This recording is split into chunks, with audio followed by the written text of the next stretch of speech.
CM ಸಿದ್ದರಾಮಯ್ಯನವರ ಸರ್ಕಾರ 2 ವರ್ಷ ಪೂರೈಸ್ತಾ ಇದ್ದಂತೆ ಸಂಪುಟಕ್ಕೆ ಮೇಜರ್ ಸರ್ಜರಿ ಮಾಡಲು ಈಗ ಮುಂದಾಗಿದ್ದಾರೆ.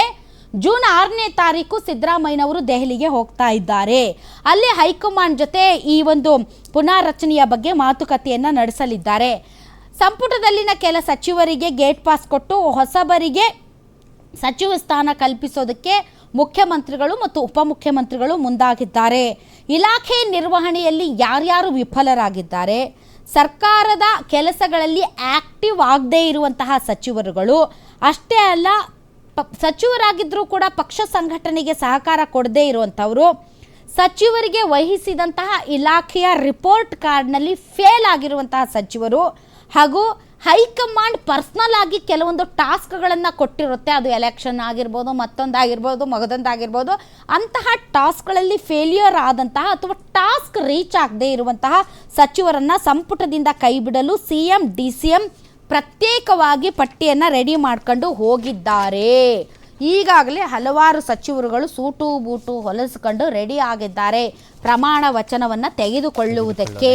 ಹಾಗಾದರೆ ಯಾರು ಔಟ್, ಯಾರಿಗೆ ಕೊಡ್ತಾರೆ, ಯಾರಿಗೆ ಸ್ವಾಗತ ಬಯಸ್ತಾರೆ, ಬನ್ನಿ ನೋಡೋಣ.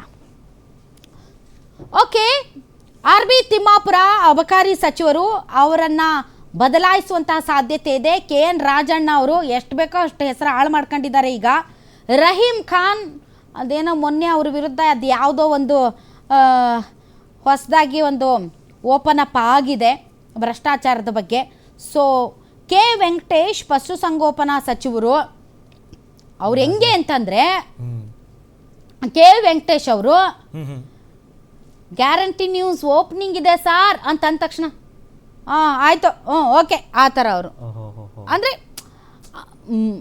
ಮಾತಾಡಿದರೆ ಎಲ್ಲಿ ಏನಾಗುತ್ತೋ ಅನ್ನೋ ಥರದಲ್ಲಿ ಅವರು ಅಂದರೆ ಅವರು ಜನರಿಗೆ ತುಂಬ ಹತ್ತಿರವಾಗುವಂತಹ, ನೀವು ಜನರಿಗೆ ಏನು ಮಾಡ್ತಿರೋ ಬಿಡ್ತಿರೋ, ಅಟ್ಲೀಸ್ಟ್ ಜನರಿಗೆ ಒಂದು ನಿಂತು ಮಾತಾಡ್ಬಿಟ್ರೆ ಅಲ್ಲಿಗೆ ಸಮಾಧಾನ. ಅಯ್ಯೋ ಸಚಿವರು ನಮ್ಮ ಜೊತೆ ಮಾತಾಡ್ಬಿಟ್ರಲ್ವಾ ಅನ್ನೋ ಥರದ ಒಂದು ನೆಮ್ಮದಿ.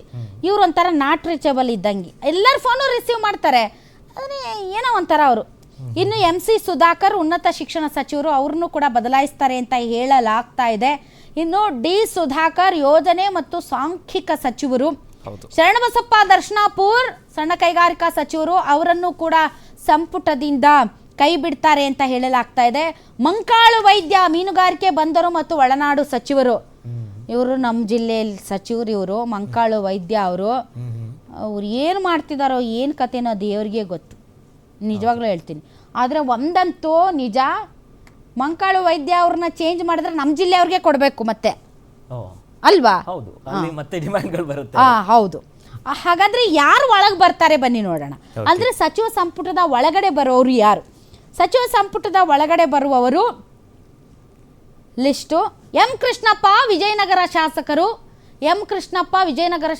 ಈಗ ಸಂಪುಟದಿಂದ ಕೈ ಬಿಡುವುದಕ್ಕೆ ಮತ್ತು ಸಂಪುಟಕ್ಕೆ ತೆಗೆದುಕೊಳ್ಳೋದಕ್ಕೆ ಕೆಲವು ಮಾನದಂಡಗಳಿವೆ. ನಾವು ಆವಾಗಲೇ ಹೇಳಿದ್ವಿ.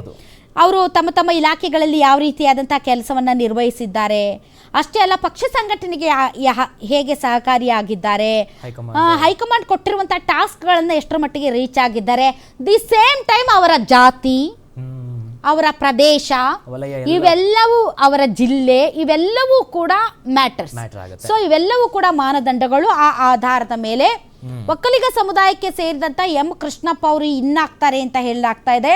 ಬಾಗೇಪಲ್ಲಿ ಶಾಸಕ ಸುಬ್ಬಾರೆಡ್ಡಿ, ಅಥಣಿ ಶಾಸಕ ಲಕ್ಷ್ಮಣ ಸವದಿ, ಅರಸೀಕೆರೆ ಶಾಸಕ ಶಿವಲಿಂಗೇಗೌಡರು ಕೊಡ್ರಪ್ಪ, ಅವ್ರು ಬಿಟ್ಟರೆ ಸರ್ಕಾರನೂ ಒಗದು ಹಾರಾಕ್ತಾರೆ.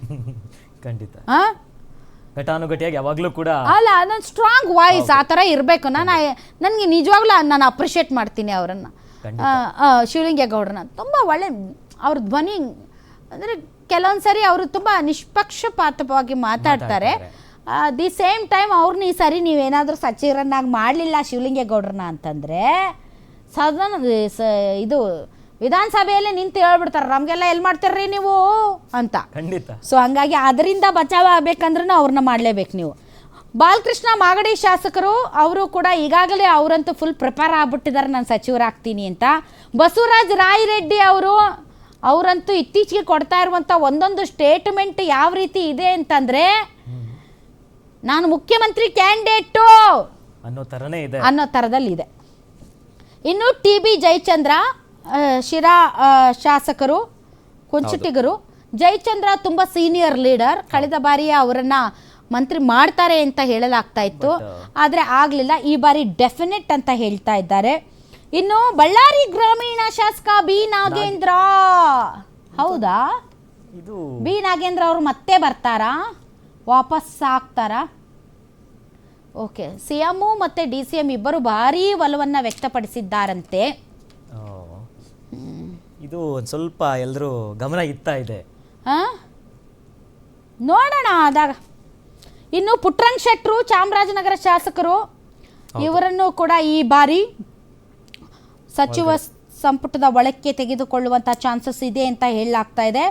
ಮೊಳಕಾಲ್ಮೂರು ಶಾಸಕ NY ಗೋಪಾಲಕೃಷ್ಣ, ಚಳ್ಳಕೆರೆ ಶಾಸಕ T ರಘುಮೂರ್ತಿ, ಮಳವಳ್ಳಿ ಶಾಸಕ ನರೇಂದ್ರ ಸ್ವಾಮಿ ಮತ್ತು ಜೇವರ್ಗಿ ಶಾಸಕ ಧರ್ಮಸಿಂಗ್ ಪುತ್ರ ಅಜಯ್ ಸಿಂಗ್ ಅವರನ್ನು ಕೂಡ ಈ ಬಾರಿ ಸಂಪುಟಕ್ಕೆ ತೆಗೆದುಕೊಳ್ಳುವಂತಹ ಸಾಧ್ಯತೆ ಇದೆ ಅಂತ ಹೇಳಲಾಗ್ತಾ ಇದೆ. ಮುಖ್ಯಮಂತ್ರಿಗಳು ಮತ್ತು ಉಪಮುಖ್ಯಮಂತ್ರಿಗಳು ಇಬ್ಬರು ಸಪ್ರೇಟ್ ಪಟ್ಟಿ ತಗೊಂಡು ಹೋಗ್ತಾರೆ. ಸೊ ಮುಖ್ಯಮಂತ್ರಿ ಅವರ ಲಿಸ್ಟಲ್ಲಿರೋರು ಮತ್ತು ಉಪಮುಖ್ಯಮಂತ್ರಿಗಳ ಲಿಸ್ಟ್ನಲ್ಲಿರೋರು ಇಬ್ಬರನ್ನು ತಾಳೆ ಮಾಡಿ ಲೆಕ್ಕಾಚಾರ ಹಾಕಿ ಅಳೆದು ತೂಗಿ, ಯಾಕೆ ಅಂತಂದರೆ 2 ವರ್ಷ ಆದಮೇಲೆ ಮತ್ತೆ ಮುಖ್ಯಮಂತ್ರಿ ಬದಲಾವಣೆ ಅಂತ ಬೇರೆ ಹೇಳ್ತಾ ಇದ್ದಾರೆ. ಒಂದು ವೇಳೆ ಮುಖ್ಯಮಂತ್ರಿ ಬದಲಾವಣೆ ಇಲ್ಲ ಅನ್ನೋದಾದರೆ DK ಶಿವಕುಮಾರ್ ಅವರು ತೆಗೆದುಕೊಂಡು ಹೋಗಿರುವಂಥ ಪಟ್ಟಿಯಲ್ಲಿ ಅಟ್ಲೀಸ್ಟ್ 80% ಮಿನಿಸ್ಟರ್ ಮಾಡಬೇಕು. ಇಲ್ಲ ಅವರೇ ಮುಖ್ಯಮಂತ್ರಿಯನ್ನಾಗಿ ಮಾಡ್ತಾರೆ ಅಂತಂದರೆ ಸಿದ್ದರಾಮಯ್ಯನವ್ರು ಹೇಳ್ದವ್ರನ್ನ ಒಬ್ಬರನ್ನ ಉಪಮುಖ್ಯಮಂತ್ರಿ ಮಾಡಬೇಕು ಮತ್ತು ಅವ್ರ ಲಿಸ್ಟಲ್ಲಿ ಇರೋರು ಎಲ್ಲರನ್ನೂ ಮಂತ್ರಿ ಮಾಡಬೇಕು. ಮೋಸ್ಟ್ಲಿ ನನ್ನನ್ನು ಮುಖ್ಯಮಂತ್ರಿ ಮಾಡೋದಾದರೆ ಸಿದ್ದರಾಮಯ್ಯನವರೇ ನಿಮ್ಮ ಲಿಸ್ಟೇ ಫೈನಲ್ ಆಗಲಿ ಅಂತಾರೆ ನಾವು DK ಶಿವಕುಮಾರ್ ಅವರು. ನೋಡೋಣ, 6ನೇ ತಾರೀಕು ವೆರಿ ಇಂಪಾರ್ಟೆಂಟ್. ಯಾಕೆ ಅಂತ ಅಂದರೆ ಕಾಂಗ್ರೆಸ್ನಲ್ಲಿ, ಅದರಲ್ಲೂ ರಾಜ್ಯ ರಾಜಕೀಯದಲ್ಲೂ, ಅದರಲ್ಲೂ ಕೂಡ ಸಚಿವ ಸಂಪುಟದಲ್ಲಿ ಮತ್ತು CM ಕುರ್ಚಿಯಲ್ಲಿ ಬದಲಾವಣೆಗಳಾಗುವಂಥ ಸಾಧ್ಯತೆ ಇದೆಯಾ ಇಲ್ವಾ ಗೊತ್ತಿಲ್ಲ. ಇನ್ನು ಗೇಟ್ ಪಾಸ್ಗೆ ಕಾರಣಗಳೇನು, ನಾನು ಆವಾಗಲಿಂದ ಹೇಳ್ತಾ ಇದ್ದೀನಿ, ಅವೆಲ್ಲ ಕಾರಣಗಳು.